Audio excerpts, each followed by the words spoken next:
সুপ্রিয় দর্শক, আসসালামু আলাইকুম। নিউজ 24 এর দুপুরের সংবাদে আপনাদেরকে স্বাগতম। প্রথমেই জানিয়ে দিচ্ছি সংবাদ শিরোনাম। হাটে হাঁড়ি ভাঙলেন আবু তহার স্ত্রী, স্বামীর প্রতি ভয়ঙ্কর অভিযোগ। কর্মসূচিতে বিদ্যুৎ বিভ্রাট, কলিজা ছিঁড়ে রাস্তায় ফেলে রাখব, নেসকোর কর্মকর্তাদের উদ্দেশ্যে সার্জিস।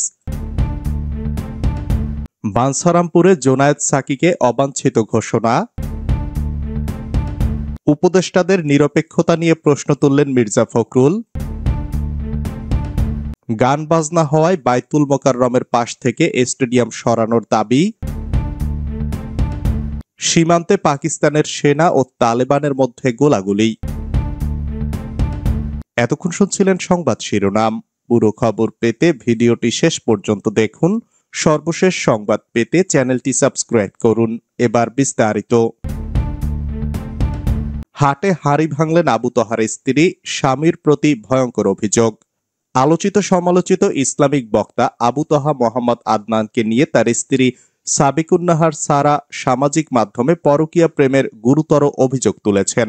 শনিবার ভোরে নিজের ফেসবুক অ্যাকাউন্ট থেকে দেওয়া এক পোস্টে তিনি দাবি করেন আবু তহা মোহাম্মদ আদনান প্রেমে মজেছেন জারিন জেবিন নামক তার 15 বছর পূর্বের কলেজ লাইফের প্রিয়তমা বর্তমান এয়ার হোস্টেসের। ওই নারীর সঙ্গে যোগাযোগ রাখছেন এবং ব্যক্তিগতভাবে দেখা করেন। স্ট্যাটাসে তিনি লিখেছেন, এয়ার হোস্টেসদের মেবি সেলিব্রিটি পছন্দ, আর সেলিব্রিটিগণও মেবি এয়ার হোস্টেস ডিস্টার্ব করে। আপনাদের উস্তাদ আবু তহা মোহাম্মদ আদনান প্রেমে মজেছেন জারিন জেবিন নামক তার 15 বছর পূর্বের কলেজ লাইফের প্রিয়তমা বর্তমান এয়ার হোস্টেসের। তখন উস্তাদ ডেসপারেটলি তাকে চেয়েছিলেন নাকি, তখন তার টাকা নেই বলে পরিবার দেয়নি। এখন আবার জারিন জাবিন নামক ভদ্র মহিলা ডেসপারেটলি আপনাদের উস্তাদকে চাচ্ছেন। পুরাতন প্রেম নতুন রূপে একটু বেশি ফিলিংসে ডুবেছেন। তারা নিয়মিত চ্যাট বক্সে ফিলিংস আদান প্রদান সহ ঘন্টার পর ঘন্টা তার সেন্টারে বসে বসে ফোনে কথা বলছেন। আবার সে তার সাথে লং ড্রাইভে যাওয়ার ইচ্ছে পোষণ করেন, প্লাস সেন্টারে এসে অফিস রুমে সাক্ষাৎ করেন। আসলে আপনাদের দেয়া টাকায় গড়া তার প্রতিষ্ঠানগুলো বিভিন্ন আয়োজন ও ক্লাসের নামে যে কোনো নারীর সাথে একান্তে মিট করার কারখানা, নারী পুরুষ একসাথে ক্লাস নেয়া। যে কো এডুকেশন শিক্ষার বিরোধিতা তার জবানে, অথচ তারই প্রতিষ্ঠানগুলোতে নারী পুরুষ অবাধ মেলামেশার বিশাল আয়োজন। বিভিন্ন কোর্সের ক্লাসের নামে চলে মেয়েদের সাথে সরাসরি বসা আর আলোচনা করা, বেটার থেকে বেস্ট কাউকে খুঁজে নেয়া। এগুলো থেকে খুব তাকে বিরত রাখতে চেয়ে অস্থির হতাম বিধায় আমাকে তার আশপাশের সকলের নিকট সবচেয়ে জঘন্য বানিয়েছে। নিজেই চিৎকার করে আমাকে দোষী সাব্যস্ত করে নানা তোহমত চাপিয়ে দেয়। যাই হোক, আমার বিছানায় বসে প্রেম করেন এই এয়ার হোস্টেস নারীর সাথে তিনি। মাশাল্লাহ, সেন্টারে কাজ আছে বলে রাত 3টায় বাসায় আসেন। এসে আবার জানান তিনি তার প্রেমিকার সাথে কথা বলেন। তিনি যাই করেন তা আবার গোপনের ধার ধারেন না, কারণ তিনি সবচেয়ে বড়। এছাড়াও এয়ার হোস্টেস জারিন জাবিনের সাথে এঙ্গেজ হওয়ার পূর্বে রংপুরের আর এক মেয়ে, যে কিনা তাদের কোনো এক ওমরা প্রতিযোগিতার স্টুডেন্ট ছিল, আবার আলেমও।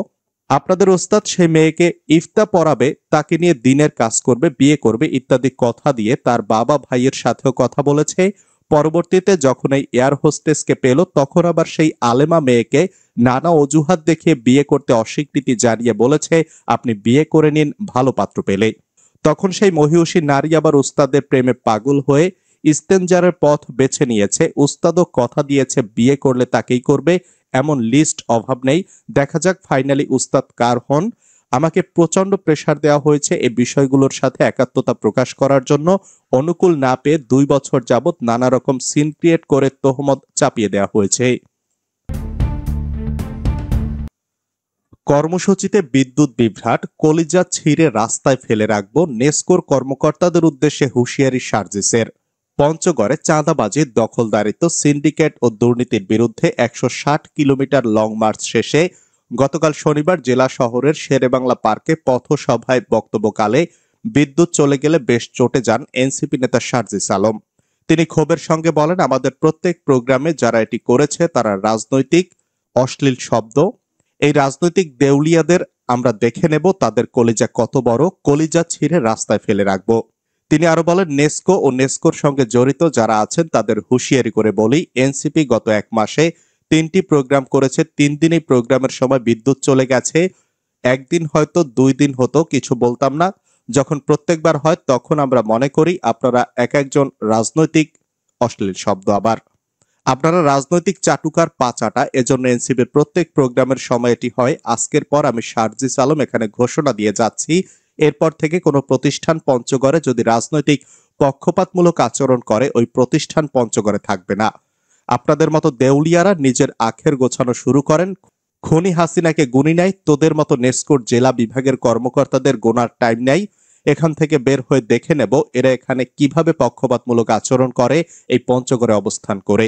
শারজিস বলেন, যখনই আপনি চাঁদাবাজ, দুর্নীতিবাজ, দখলদার ও সিন্ডিকেটের বিরুদ্ধে কথা বলবেন তখনই কারো জ্বালা শুরু হয়ে যায়, তখনই এভাবে বিভিন্নভাবে বাধা দেয়া হয়। আমরা স্পষ্ট করে বলি, আমরা পঞ্চগড়ের মাটিতে ক্ষমতার অপব্যবহারকারী, দখলদার, চাঁদাবাজ, দুর্নীতিবাজ, মাদক ব্যবসায়ী, সিন্ডিকেটের হোতাদের আর শান্তিতে ঘুম হবে না যতদিন আমরা আছি। আমরা দেখে নেব তাদের কলিজা কত বড় হয়ে গেছে। আমরা সংসদে প্রতিনিধিত্ব করার সুযোগ পেলে সেদিন মানুষ দেখবে একটা জেলা কেমন হওয়া উচিত। বাঞ্ছারামপুরে জোনায়েদ সাকিকে অবাঞ্ছিত ঘোষণা। গণসংহতি আন্দোলনের প্রধান সমন্বয়ক জোনায়েদ সাকিকে জোটের নেতা হিসেবে ব্রাহ্মণবাড়িয়ার বাঞ্ছারামপুরে বিএনপি আসন ছেড়ে দিচ্ছে খবরে ক্ষোভ তৈরি হয়েছে। এ কারণে ব্রাহ্মণবাড়িয়ার নিজ এলাকায় তাকে অবাঞ্ছিত ঘোষণা করেছে স্থানীয় সচেতন মহিলা সমাজ। গতকাল শনিবার বিকালে বাঞ্ছারামপুর সচেতন মহিলা সমাজ ব্যানারে উপজেলা সদরে বিক্ষোভ মিছিল ও সমাবেশ অনুষ্ঠিত হয়। বিক্ষোভকারীদের হাতে ঝাড়ু নিয়ে বিভিন্ন স্লোগান দিতে দেখা যায়।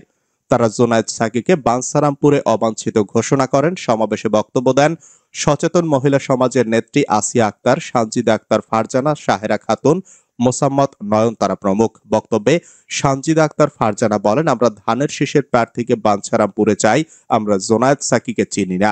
তিনি 5ই আগস্টের পরে বাঞ্ছারামপুরে এসে বাম রাজনীতির নামে ধর্মবিরোধী চিন্তাধারা ঢুকিয়ে দিচ্ছেন, তরুণ প্রজন্মকে বিভ্রান্ত করা হচ্ছে।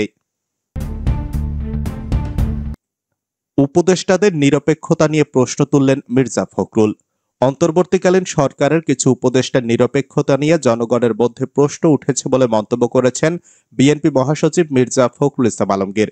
তিনি বলেন, উপদেষ্টা মণ্ডলীর সদস্যদের মধ্যে কেউ কেউ কোনো দলের প্রতি পক্ষপাতিত্ব করছেন বলে বিভিন্ন জায়গা থেকে অভিযোগ আসছে।